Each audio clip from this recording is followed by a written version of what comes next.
बिस्मिल्लाहिर्रहमानिर्रहीम। अस्सलाम वालेकुम। मैं हूं आपका ऑनलाइन ट्यूटर शहाब इस्लाम और आज की इस वीडियो में माइक्रोसॉफ्ट एक्सेल के अंदर मैं आपको एक यूटिलिटी मार्ट बिल बनाने का तरीका बताने जा रहा हूं। इसके अंदर डिस्काउंट कैलकुलेट करेंगे और डिस्काउंट के अलावा एक ऑफ़र होगी जिसमें अगर 10,000 से ग्रेटर परचेजिंग कर रहे हैं तो उसके अंदर 10,000 जो 10% जो होगा वो डिस्काउंट मिलेगा।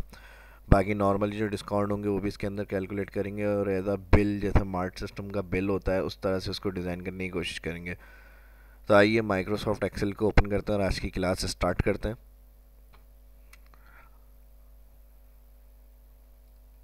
यहाँ एक्सेल ओपन किया हुआ था मैंने यहाँ और एक वर्कबुक इंसर्ट की हुई है। अब सबसे ऊपर हेडिंग होगी, वो फॉर्मेटिंग हम बाद में अप्लाई करेंगे। यहाँ मैं कस्टमर नेम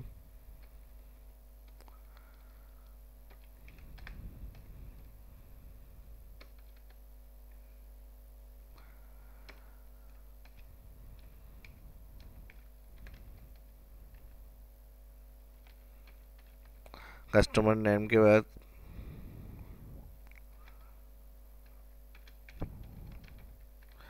यहाँ एक हेडिंग आ गया बिल क्रिएट बाय। F2 से एडिट किया, स्पेलिंग सही कर देंगे। और फिर उसके बाद अगर हमें यहाँ पर टाइम एंट्री करनी है जो करंट सिस्टम डेट के हवाले से अगर हम बना रहे हैं तो डेट भी इंसर्ट कर सकते हैं और टाइम एंट्री करनी है तो टाइम एंट्री भी कर सकते हैं। कंट्रोल शिफ्ट कॉलन का बटन दबाएंगे तो सेम टाइम एंटर हो जाएगा उस बिल के ऊपर कि कितने बजे ये परचेजिंग की गई या ख़रीदारी हुई है। और टाइम के अलावा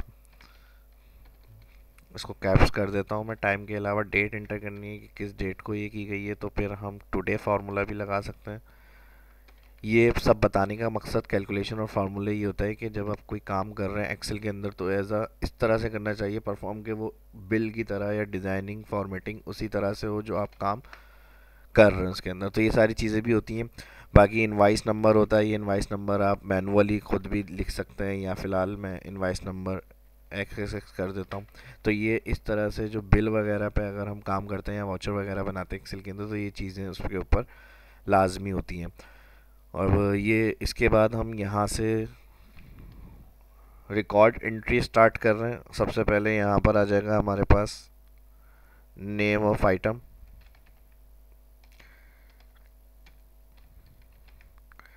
नेम ऑफ आइटम के बाद प्राइस, प्राइस का एक कॉलम आ जाएगा। प्राइस के कॉलम के बाद डिस्काउंट, डिस्काउंट का एक कॉलम आ गया। डिस्काउंट के कॉलम के बाद डिस्काउंट प्राइस। उसके बाद ये ऑफ़र मैंने बताया था जो ग्रेटर देन या इक्वल 10,000 होगा उसका एक कॉलम बना रहा हूँ। ग्रेटर देन इक्वल 10,000 होगा उसको डिस्काउंट दिया जाएगा 10%।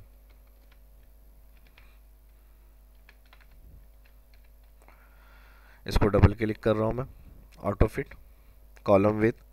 उसके बाद नेक्स्ट आ जाएगा प्राइस, प्राइस का कॉलम आएगा। प्राइस के कॉलम के बाद आ जाएगा sale tax 2.5, sale tax percent का साइन।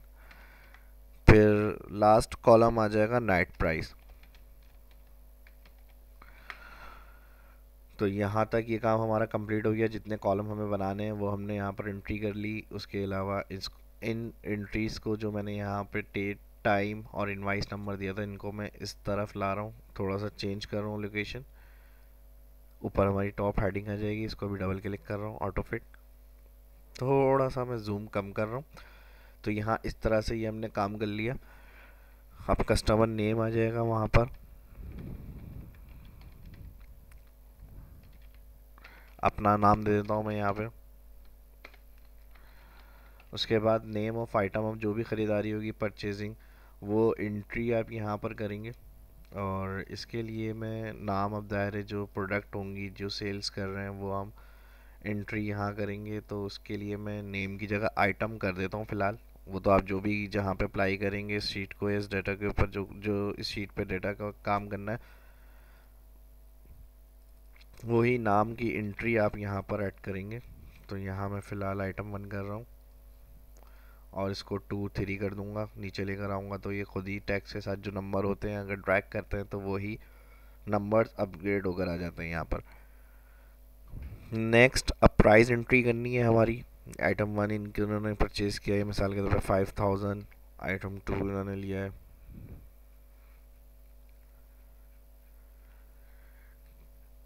तो यहाँ पर उसकी एंट्री आ जाएगी 2000। इसके अलावा जो भी एंट्री होगी जितने अमाउंट की जिसने ख़रीदी वो एंट्री हम यहाँ करेंगे।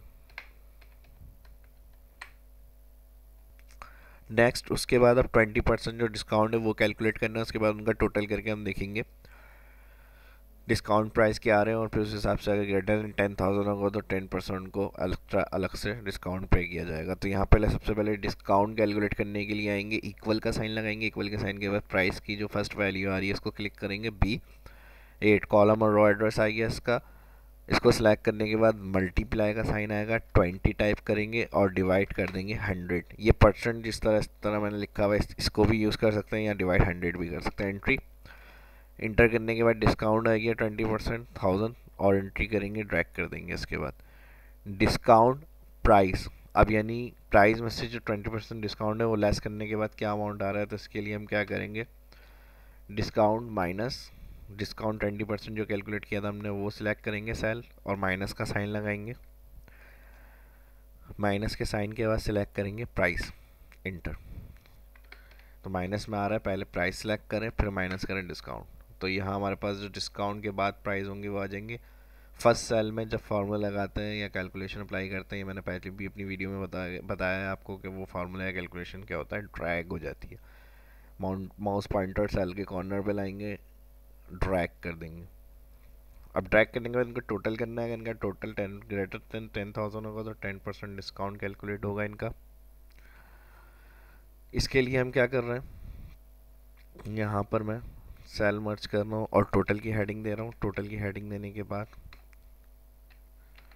पूरा इसको सिलेक्ट करके मर्ज एंड सेंटर कर रहा हूँ और फिर यहाँ पे सम फार्मूला लगाऊंगा, इक्वल सम ऑल डिस्काउंट के बाद की जो प्राइस है वो सिलेक्ट करेंगे टोटल, तो 14,6,960 तो बिल्कुल सही है। अब यहाँ पर हम इफ़ कंडीशन भी दे सकते हैं क्योंकि फॉर्मेट अगर हम चाहें तो पहले से एक अलग ब्लैंक बनाकर भी सेव कर सकते हैं।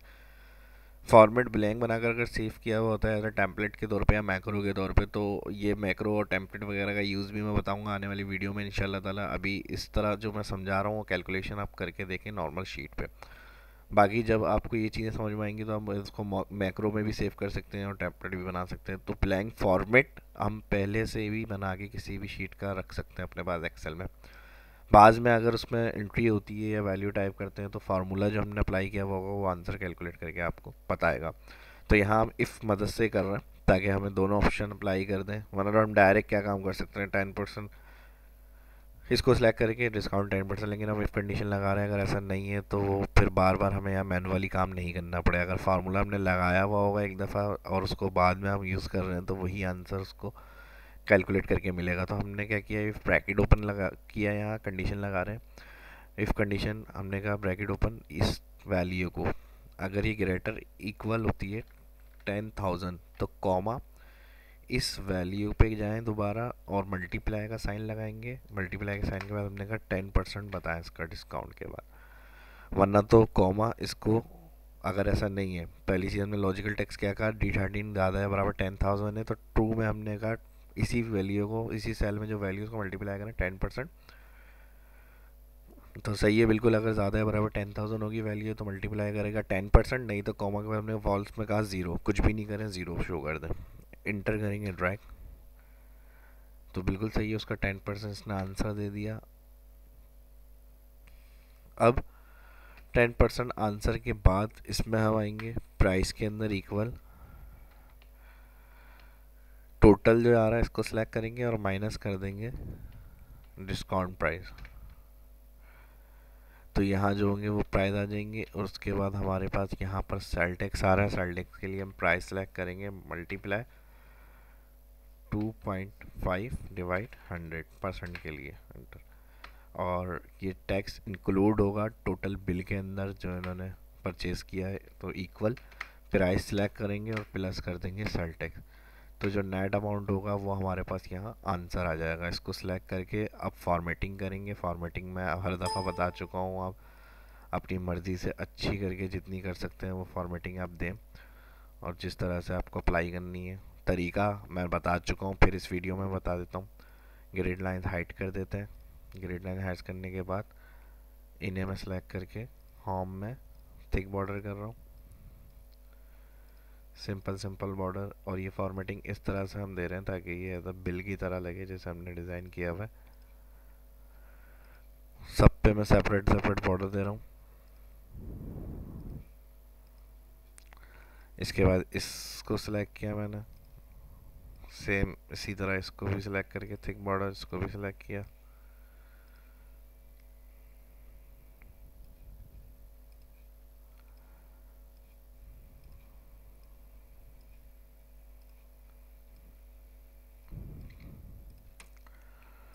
और लास्ट में इसको सिलेक्ट करके मैं यहाँ से बॉटम डबल बॉर्डर कर रहा हूँ।